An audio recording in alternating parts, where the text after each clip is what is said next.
wabarakatuh. Perkenalkan, nama saya Laina Miska. Saya dari Prodi Agroteknologi Fakultas Pertanian dari Universitas Al-Muslim, Birun, Aceh. Pada saat ini saya akan menjelaskan tentang kepemimpinan dalam Islam. Pengertian kepemimpinan. Pemimpin dan kepemimpinan merupakan dua elemen yang sangat berkaitan.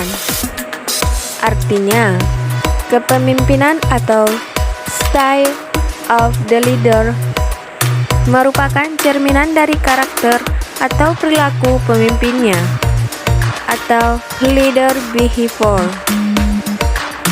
Pemimpin adalah seseorang yang dapat mempersatukan orang-orang dan dapat mengarahkannya sedemikian rupa untuk mencapai tujuan tertentu.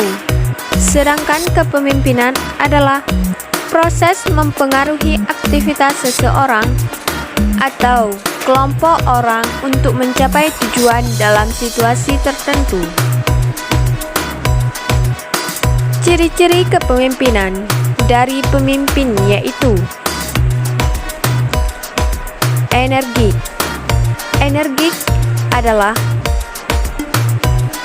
seseorang mempunyai kekuatan mental dan fisik yang sehat.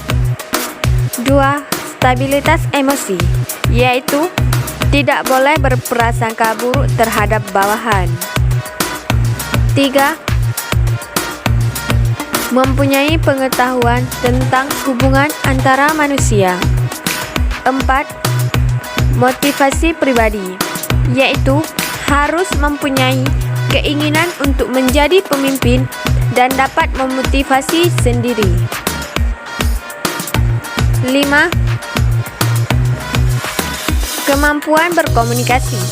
6. Kemampuan atau kecakapan dalam mengajar, menjelaskan, dan mengembangkan bawahan. 7. Kemampuan sosial atau keahlian rasa sosial. 8. Kemampuan teknik. Pemimpin dalam Islam dijelaskan dalam ayat Al-Quran yang artinya, sesungguhnya telah ada pada diri Rasulullah itu suri teladan yang baik bagimu, yaitu bagi orang yang mengharap rahmat dari Allah, kedatangan hari kiamat, dan dia banyak menyebut Allah. Al-Quran Surat Al-Ahzab ayat 22.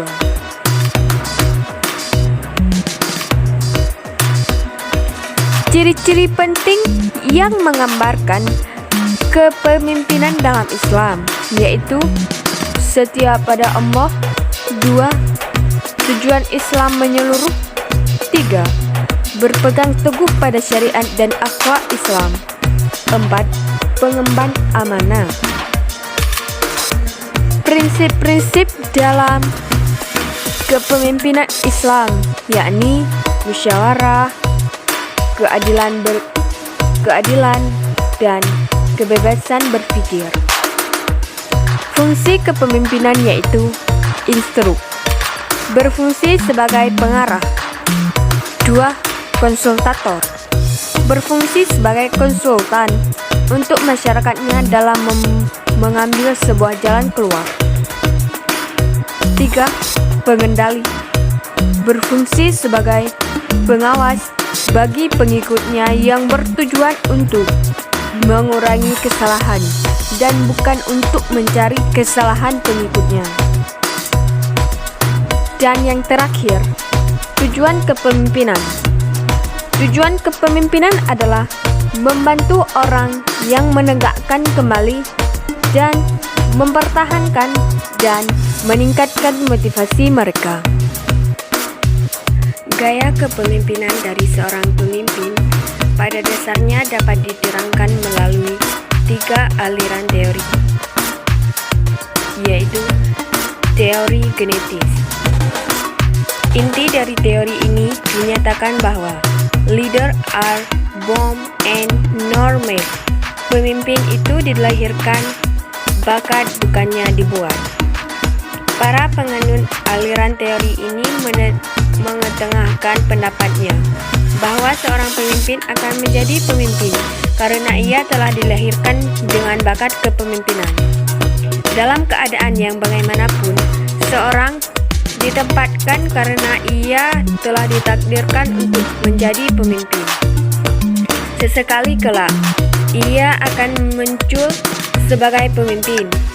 Berbicara mengenai takdir, secara fisiologis, pandangan ini tergolong pada pandangan fasilitas atau deterministis. Yang kedua, teori sosial. Jika teori pertama di atas adalah teori yang ekstrim pada satu sisi, maka teori ini pun merupakan ekstrim pada sisi lainnya. Inti teori sosial ini ialah leaders are made and not born. Pemimpin itu dibuat atau dididik, bukannya dikodrati. Jadi, teori ini merupakan kebalikan dari teori genetika. Pada penganut teori ini mengetengahkan pendapat yang mengatakan bahwa setiap orang bisa menjadi pemimpin apabila diberikan pendidikan dan pengalaman yang cukup. Yang ketiga, teori ekologis.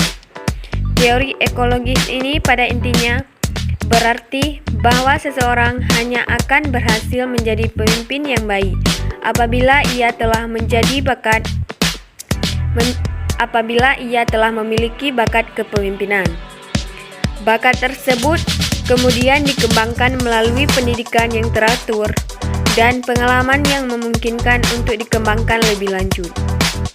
Teori ini menggabungkan segi-segi positif dari kedua teori terdahulu, sehingga dapat dikatakan merupakan teori yang paling mendekati kebenaran. Namun demikian, penelitian yang jauh lebih mendalam masih diperlukan untuk dapat mengatakan secara pasti apa saja faktor yang menyebabkan timbulnya sosok pemimpin yang baik. Menurut Sontag P. Siagian, ada beberapa gaya kepemimpinan, yaitu 1. Gaya kepemimpinan autokratis. 2. Gaya kepemimpinan militeristis. 3. Gaya kepemimpinan paternalistik. 4. Gaya kepemimpinan kontingensi fielder. 5. Gaya kepemimpinan 3 dimensi. 6. Gaya kepemimpinan demokratis. 7. Gaya kepemimpinan karismatik. Tipe kepemimpinan, yakni tipe kepemimpinan autokratis. 2. Tipe kepemimpinan menurut bakat. 3. Tipe demokratis. Sekian dari saya. Apabila ada salah, saya minta maaf.